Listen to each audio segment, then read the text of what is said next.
alam din kasi ako. Tatlo lang kakainin ng banana. Pero yung banana kasi hindi paligo. Rabbit yan. Eh, bakit? Nasaan si, Big Bird?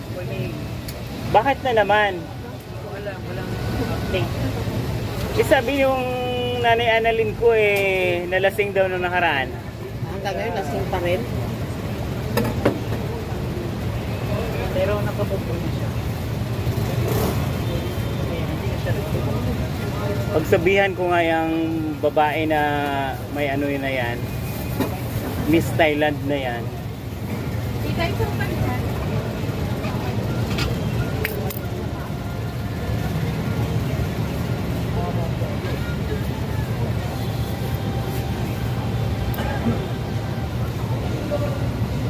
Ang init ng banana, fresh from the farm.